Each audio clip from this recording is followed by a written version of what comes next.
Texas 35, BYU 6. No Quinn Ewers, no problem for the Longhorns. It was the defense show. It was the, Maalik Murphy put on a really, really solid performance coming off the bench and getting his first career start. And Garrett, I think you wanted to highlight the drive chart for us in this game. So I will let you do the honors here. If you have that pulled up, I can stall and do live radio if you need me to. Give me a half a second here. Well, I'll talk more a little bit about the Longhorns. The tone got set with Xavier Worthy's punt return because it was another slightly slow start. I hesitate to say that a little bit, but it was another slightly slow start for the Longhorns. Xavier Worthy put that to bed with his long punt return touchdown that really ignited the crowd, really kind of got the nerves off. I think that entire Longhorn sideline, they were waiting for somebody to make a play. He took the bull by the horns, bad pun intended, and just really put the team on his back early. So a fantastic showing from the Longhorns. We thought that BYU had the chance to keep it close. I don't think BYU ever wants to go to the state of Texas again, even though they joined a conference with a lot of Texas teams, because they've just started so poorly the couple of times that they've traveled into the Lone Star State this year. But yeah, Garrett, hit us with that magic.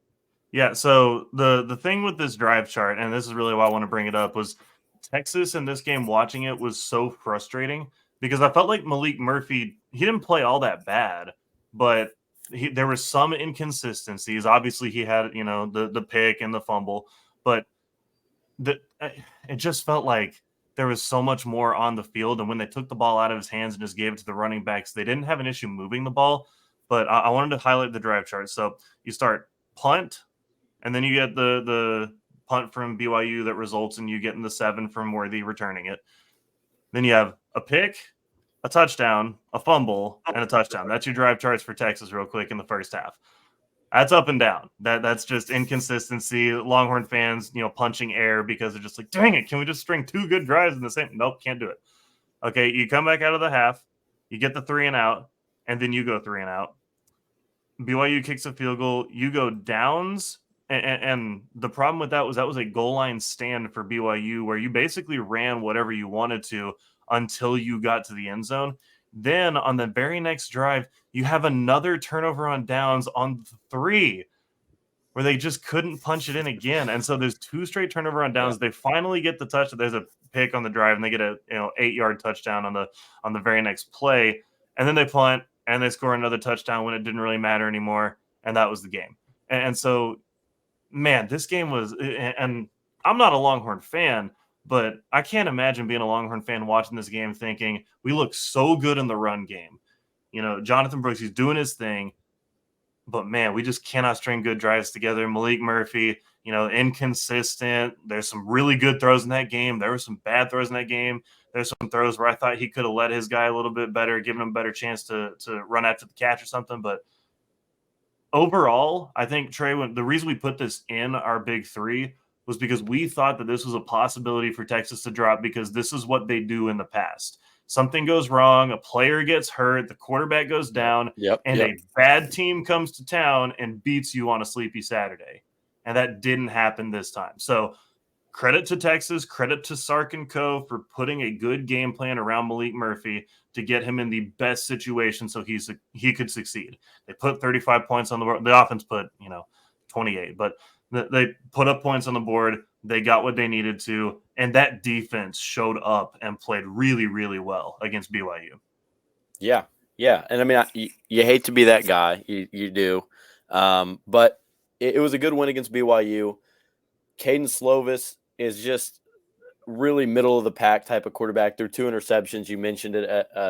Every time I looked up, Caden Slovis was running 12-yard backwards, running for his life against the Texas D-line. I think it was like 10-plus TFLs, 2 interceptions, a bunch of pass deflections. It was just a really sloppy game on offense from BYU. And you don't really, to Texas's, I guess, good graces, you don't play another great offense for the rest of the year. So you're not really worried about an offense at Iowa State. I think they're going to be able to shut that offense down. TCU. And I actually picked Texas Tech to be in the Big 12 championship preseason, and they're sitting at 3-5. So, it's not looking too good for me. Good company, or maybe bad company. I don't know. What it is. Yeah, but I don't know. I'm interested to see Maalik Murphy probably going to start it definitely for Kansas State. The game at Kansas State. I know it was started 2 to 4 weeks, I think, from Quinn Ewers. So we'll see where he finishes up on that. But just a really sloppy game offensively from BYU. A competent offense against that Texas defense. I feel like could have moved the ball just a little bit better. But nonetheless, defensively, I feel like Texas definitely played well enough to win. Maalik Murphy run game, like you mentioned, Garrett, definitely left a lot on the table. I feel like they could have definitely dropped 50 points or more. They were driving the ball very well. And but overall, Maalik Murphy, about what you'd expect through the air, 2 touchdowns, and Jonathan Brooks, Jaden Blue, Keelan Robinson, their running back room's really good. So the run game is definitely something to fall back on. Got a couple true freshmen, a couple guys who have been in the room. Jonathan Brooks, obviously a very good running back. So it helps if you're Steve Sarkisian in Texas that you have a really, really good running back room. But you mentioned it today. Didn't really get going like they should. And to beat Kansas State, to win these gritty games in the Big 12 going down the stretch, run game is definitely going to have to come alive. Yeah, you guys said it well. I'll just add that this is life with a backup quarterback. And contrary to what a lot of Texas fans said they wanted coming out of spring football and coming out of even fall camp, there were a lot of people clamoring for Maalik Murphy because of an Instagram picture. And this is life with a backup quarterback. There's a reason that Quinn Ewers was your starter, and Sark knows what he's doing when he's picking a starting quarterback. So this is what you get with a backup quarterback as he's learning the ropes, as he's learning it on the fly. You just got to hope that he makes more plays than he does mistakes, because you know there's going to be a few mistakes, especially as the defensive pressure turns up. I don't think anyone's confusing BYU with an elite defense this year. And next week you have the Kansas State Wildcats coming to town in a battle for first place in the Big 12. So Kansas State at TCU, at Iowa State, Texas Tech at home to close out the year for the Longhorns. They've got to win out to be on a collision course with an Oklahoma rematch to have a shot at the college football playoff. And as you guys have mentioned, they're going to have to do a lot of that with Maalik Murphy at the helm. Gracious him. How about